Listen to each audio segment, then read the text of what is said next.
digital about old books.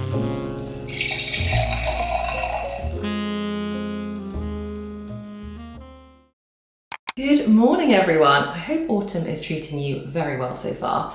I have to be honest and say that I think this is the nicest and loveliest autumn weather that we've had for years at the beginning of the season. The temperatures have been relatively mild. We've had some downpours of rain to make it cozy inside. The leaves are all doing their thing, turning such a lovely golden colour. And we've had some days that have been very crisp with beautiful blue skies. Today is not one of those beautiful blue sky days, although it does seem to be trying to decide what it wants to do. I really need it to be a beautiful blue sky day and to not rain on me, because I'm actually heading out of the house very soon in about 20 minutes to go to an antiques fair. Today we are talking all things home decor because we're going to this antiques fair. I've ordered some other stuff from some shops online and I want to be able to do a big haul, show you all the stuff that I've got, and then do some more decorating for autumn. The one I'm going to today with my mum is in Sunbury, and I've actually been to that one before. They're on every other Tuesday of the month through certain periods of the year. They typically close in winter because they're all outside and obviously all of the lovely pieces risk getting wet and ruined. So as far as I'm aware, the one that I'm going to today, because it's Tuesday morning, is the very last one of the season, and then they'll return in February, March. But this is your reminder, your sign to look up where your local antiques market is and mark in your calendars when they're around. Depending on where you are in the world and what the weather is like, yours might run for a little bit further into winter than they do around here, but it's still worth looking up your local one because, as I said, I've been before, they're so good. We're gonna go today, but sometimes I also do struggle at them because I find it so hard to decide exactly what to buy, which to be honest is my main problem when I'm buying home decor at all. And if you've seen even just a few of my videos where I talk about home stuff, I just find it really hard to actually like take the plunge and buy something because I just don't know if it's actually gonna look good in the space. I don't know if you have that too, where you're like, well, I like it, but will it look nice in my house, in my space? But then a few days ago, I had the biggest brainwave that if I'm struggling to imagine what certain pieces are gonna look like in my actual home, then I need to just generate what that's gonna look like so I can visualize it for myself. And all of a sudden, it is a no-brainer to me that I should be using Photoshop to do that. If you're a creative professional, then using Photoshop and the Adobe Creative Cloud is probably just part and parcel of your day-to-day. I mean, it certainly is for me. Photoshop truly has so many uses, but I didn't think about using it for home design. And now that I've had that realization, it's just all clicked in my head. Adobe are very kindly sponsoring this part of the video. So let me show you some of my favorite features in Photoshop and some of the images that I've been creating using the new AI generative fill feature to play around a little bit with how I want to design my living room space. I've got my laptop here so I can show you exactly what I'm doing whilst I do it. There are so many popular features. Some of the ones that I use most frequently are the spot healing and repair, which means you can remove any unwanted marks or items from your pictures. So if there was a picture that I was using where there was something unwanted in the background, I could remove it. The feature that I definitely use the most is the brush and gradient tools. Being able to color adjust my photos is such a must for me. Someone snaps a photo, you hope it's going to be good, you get home and it's really dark, you can't see anybody in it properly, or the opposite, it's really overexposed and washed out. And being able to adjust that so that I can have the perfect picture to capture the memory is unbelievably useful. But the feature that I've only just started using, which honestly you're not going to be able to get me away from my laptop now, it's so much fun, is the new generative AI features. The two features that I've been using are the generative fill feature and the generative expand. Anyway, let me actually show you using these in action because this is what I've been playing around with over the last few days in prep for going to the antiques market because I want to be able to make sure I can buy the actual stuff I want to buy, you know. Okay, so I took a photo of the fireplace area last night when I had the fire lit, and I'm going to add this into Photoshop. So here is the image I've taken. It's not the best image. I literally just snapped an image quickly, which is exactly what you can do. You just quickly snap a pic of the area that you want to start playing around with. Okay, first things first, I think I want to add some candles. So I've selected the area that I want to add something. I can then click on generative fill. What would you like to generate? Candlestick.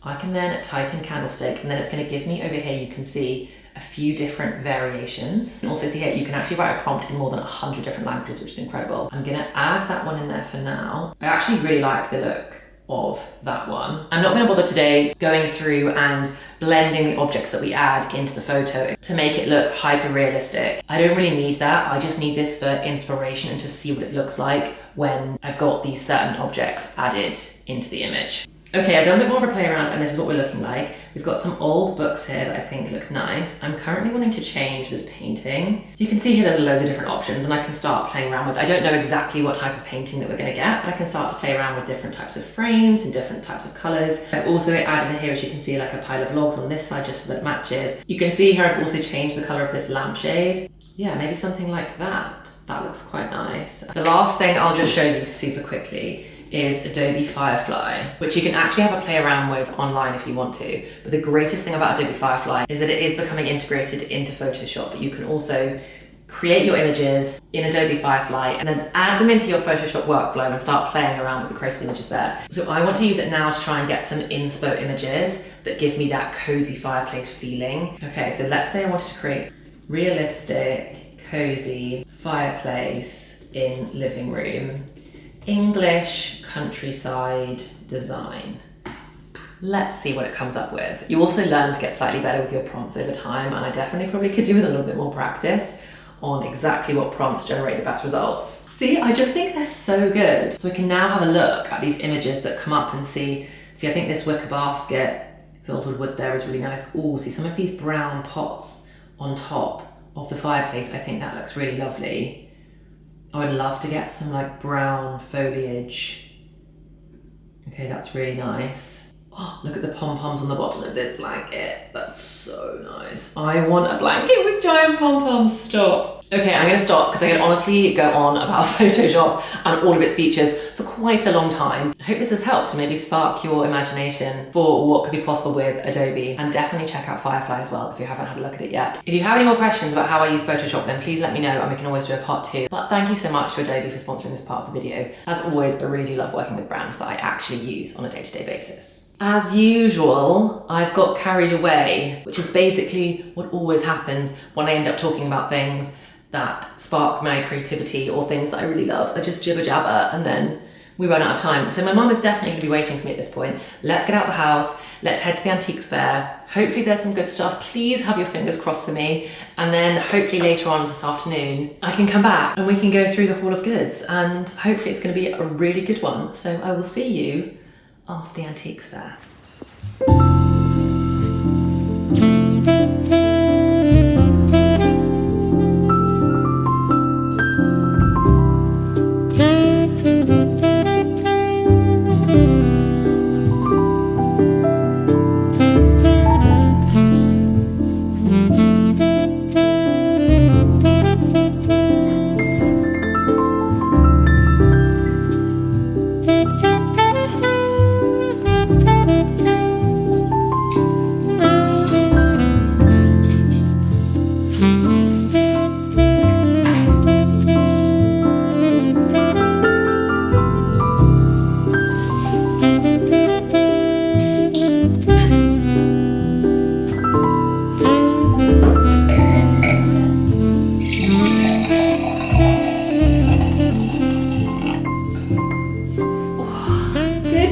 It is now the evening.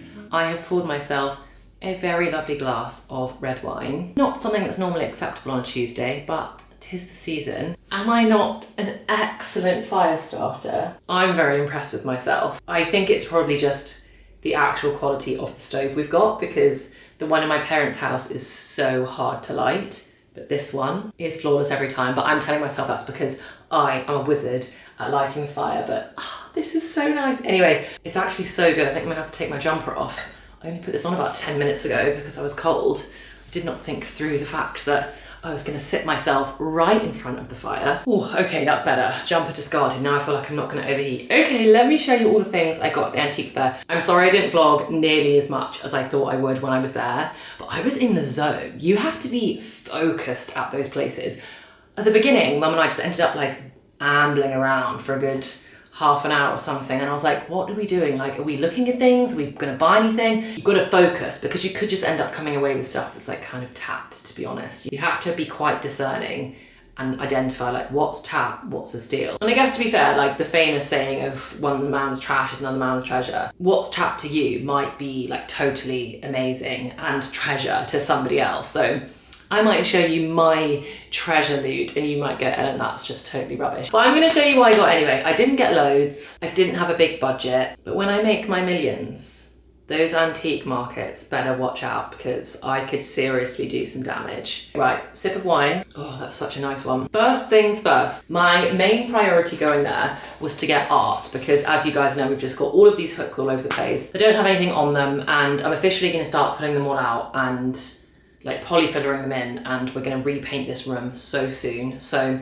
my first request actually before I even start showing you this is if you've got a bit of an eye for interior design, if you fancy yourself someone that like knows what's what, could you let me know what colour you think we should paint this room? Because I'm really struggling to know. Originally I was thinking of going quite dark with it, but then I thought there is some light in here, but it's not amazingly light. And so I think maybe going dark is a little bit risky. I obviously don't want it this kind of bright white colour. I think I want a little bit more richness to it. I'm thinking either like a skimming stone type neutrally beige, although I do really love skimming stone for a bedroom and I'm thinking of doing the bedroom skimming stone, or like a greeny, like a muddy green that's not too dark, which I think could be quite nice. Anyway, if you've got any ideas, please help me because I'm not sure I'm very good at paint colours, or I'm certainly not very decisive at the very least. But anyway, long story short, these walls need a lot of help. They need painting and they need some artwork. So I wanted to get some art. So the first one I got was this one, which is an oil painting by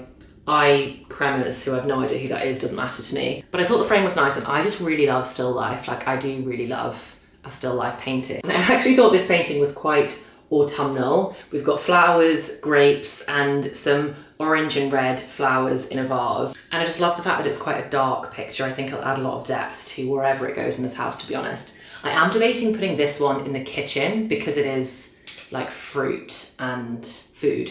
And I guess that just says kitchen to me. So I'm debating that going in the kitchen, but that is painting number one. And the next two that I got are actually, they kind of go together, but they are two flowers. Again, these are also like proper oil paintings. This is the first one and this is the second one. I really love this pinky one. To me, these just scream like bedroom paintings. So I think these are gonna go either in our main bedroom, or to be honest, I think these are perfect for the pink room. So these are probably gonna go in the spare room. I think the two of them being together in a room will just be really nice. So, and again, I love that the frame is dark. There's like a touch of gold in there. So these are the next two paintings. So those were the only bits of like art that I got, but I'm really happy with three. There's not any other bits in this house, so gotta start somewhere. And starting with three is good in my book. The next very small thing that I got, which is very small indeed, it was only £5, £10, is this old Schweppes bottle. And it says Schweppes just around there.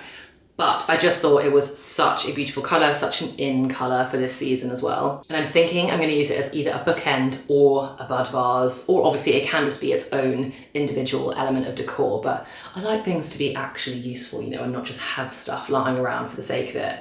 But I just thought the colour was so beautiful. It just spoke to me, you know, so I picked up that as well. And then the only other thing that I got from the actual antiques fair, this is heavy, but it is my favourite thing that I got. Well, actually, I don't know. I do actually love everything we got, but it's really up there.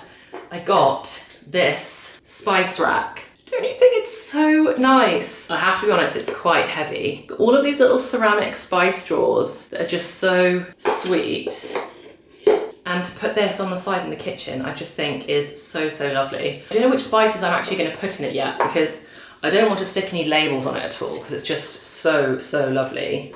It needs a good wash. Everything needs a good clean, to be honest. And I think all of those things were such a steal. And then I went back to Mum's because I told her when we were there that I wanted to get some old books to decorate some of the shelves down here that aren't my very modern, like brightly coloured books, but some older ones that maybe feel like they've got a bit of heritage to them. But I didn't just want to buy old looking books. I want almost everything in my house to mean something and to feel something. And Mum mentioned that we actually have a lot of my grandma's old books, and did I want to have a look at those? And I said yes, definitely. My mum really didn't want to throw away much of my grandma's stuff at all when she passed, very understandably, but didn't necessarily have anything to do with it. So she's got boxes of a lot of her stuff. And my grandma also really loved her books, and I had no idea that we had so many of hers. So I went through some of the boxes. I've left with my mum the ones that have lots of personal letters written on the inside. My mum was telling me that her granddad, so my grandma's dad, used to take my grandma for her birthday every year into the centre of London to Regent Street and took her to the bookshop so that she could select a book for her birthday present. And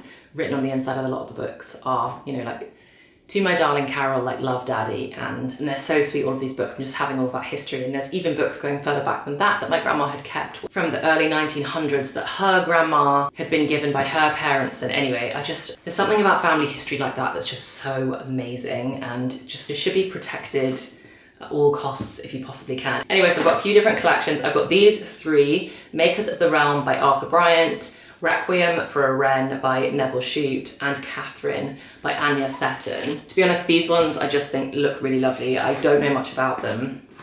I definitely haven't read them. Arthur Bryant, The Story of England, Makers of the Realm. When was this published? First published in 1953. Oh, there's something so beautiful about old books. The next one, Catherine by Anya Seton. Published in 1954. In this telling of Catherine Swynford and John of Gaunt, the great Duke of Lancaster, it has throughout been my anxious endeavour to use nothing but historical fact when these facts are known, and a great deal is known about the 14th century in England. I have based my story on actual history and tried to never distort time or place or character to suit my convenience.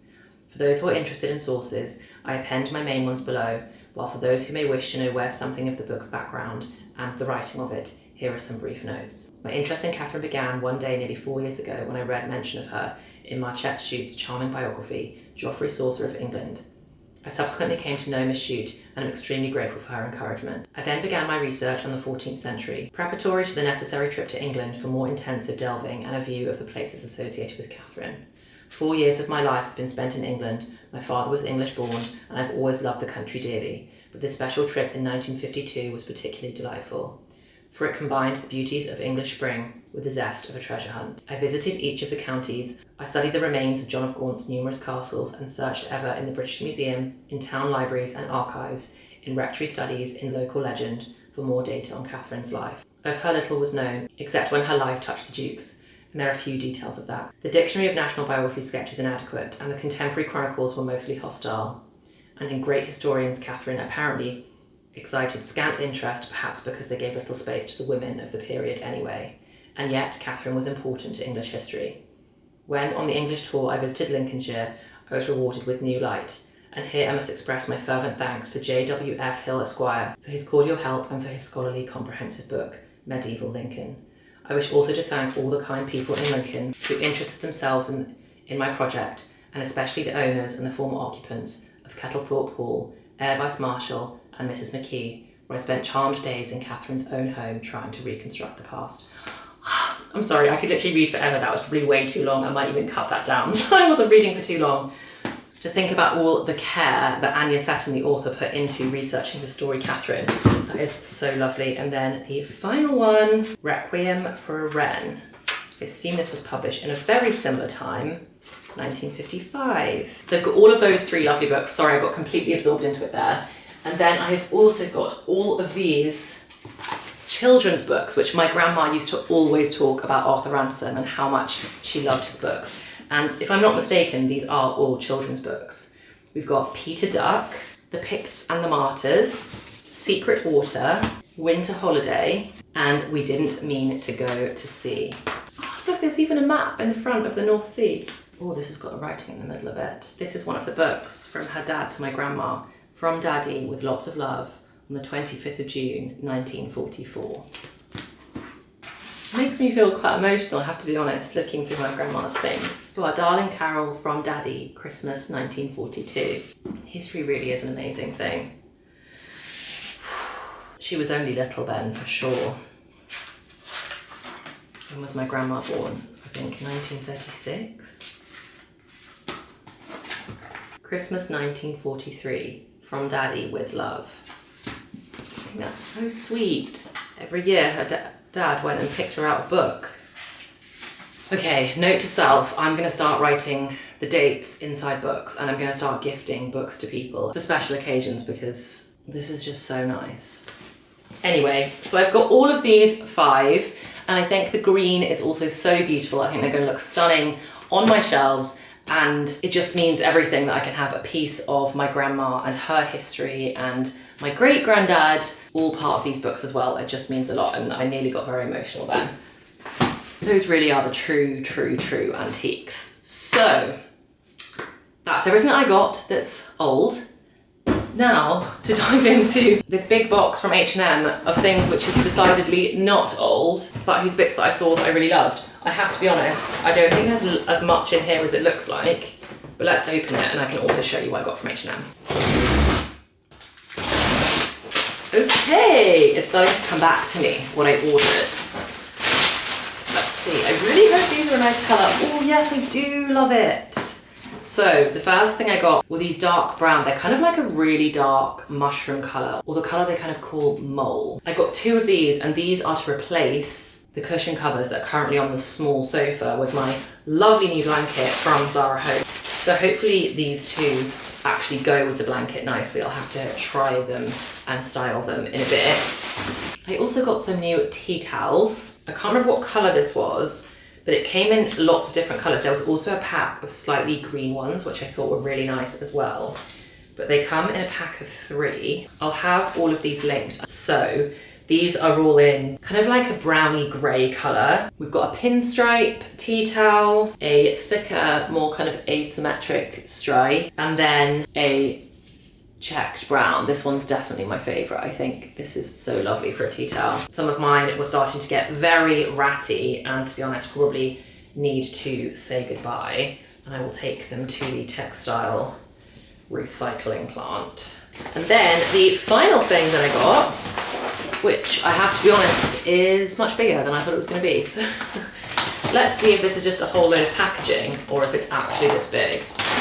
Oh, okay, it's a bit smaller, although it is big. It is bigger than I thought it was going to be. I also got this dark mango wood chopping board, which I have to be honest, I think is very nice. Hosting season is rapidly on its way. If you were around this time last year, you will have seen Cameron and I hosting our first Christmas party in this house, and it's an annual thing. We've already got the date locked in with all of our friends for this year's Christmas party, but last year we definitely just did not have enough things to put food on. I ended up putting food just on actual dinner plates and just piling it up on there and putting them out as serving platters because we just didn't have enough serving platters. We also had a cheese board last year, which I didn't think would be that popular, which I don't know why or what was wrong with me, but for some reason last year I didn't think the cheese board would necessarily be that popular.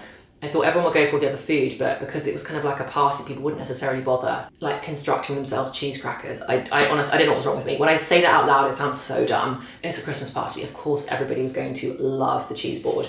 Anyway, it ran out way too quickly and I need a much bigger one, or to be honest, I need multiple cheese boards for this year's Christmas party. And I know we're such a long way away, but honestly, I just feel like the home stuff sells out so quickly at places like H&M Home. I also do actually really need to get onto the Next hype. I feel like there is a lot of really good stuff that I keep seeing popping up in ads from Next Home, and some of that stuff looks really nice and really cute and just very seasonally themed. So I'm gonna have a bit of a explore on Next as well and see if there's anything else I need. But yeah, that is officially my full home decor loot. Slowly but surely, I feel like I am starting to get the hang of decorating this house. I'm definitely flip-flopping between wanting the instant gratification of everything being done and feeling like I'm living in like my perfect home that's all finished, and on the flip side enjoying the process of just doing it slowly and taking my time, and it almost feeling more satisfying because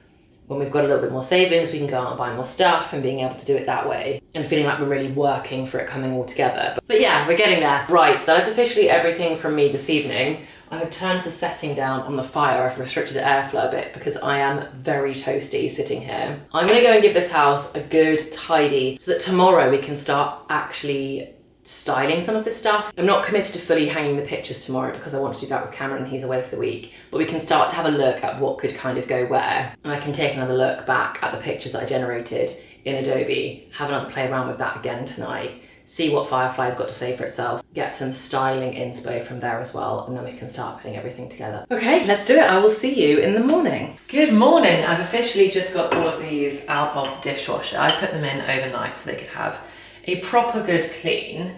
I still need to give this now a bit of a wipe down, so I'm going to do that, and then this is going to be the easiest one to style, to be honest, because I just think it belongs here. Like, I just think this is where it goes.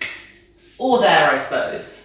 Either here or there, but it is going somewhere around the hob. Cameron and I had such a good conversation last night, talking about what we want to do with that room and how we want to bring it all together. We're both so ready to just get that room fully finished off. Anyway, let me quickly give this a wipe down, and then I'll show you some of the things that Cameron and I were talking about yesterday and some of the thoughts. Right, I need a spray.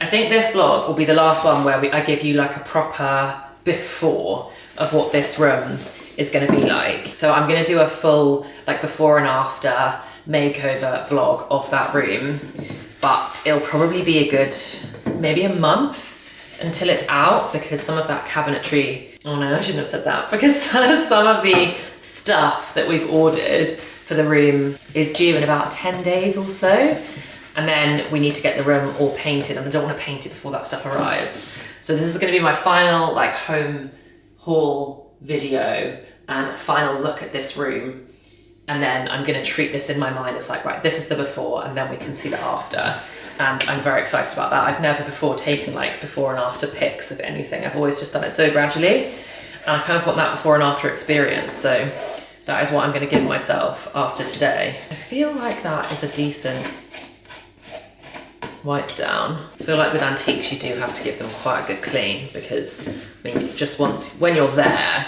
and you're at the antiques fair, you can just see how grubby everything gets, and you've got no idea the last time this was used or whose houses it was used in.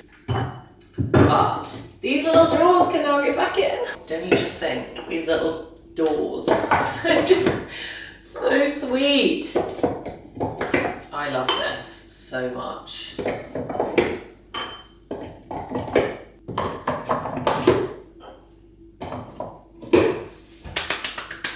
Okay, so option one is that this goes along here. These candles are not great here, to be honest.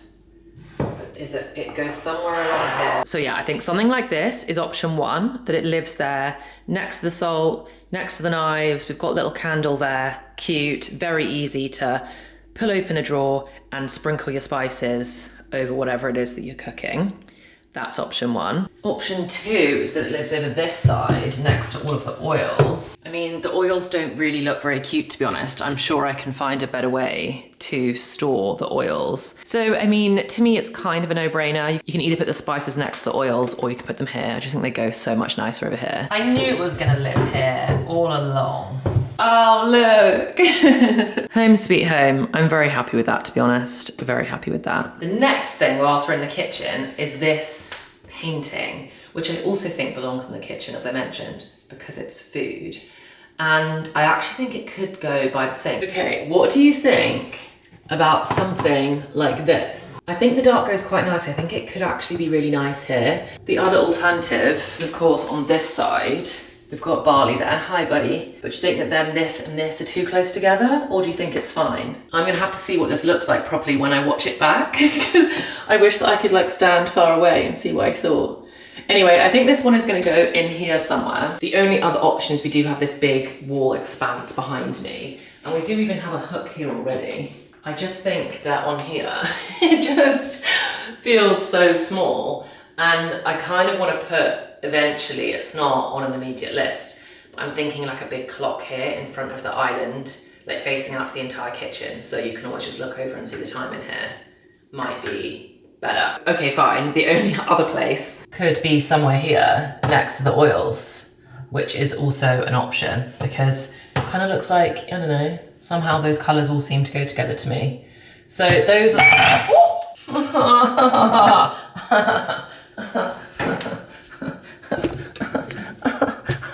Look what I've done.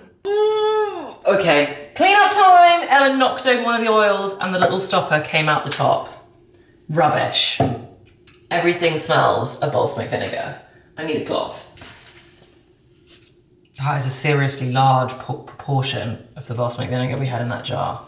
Wow.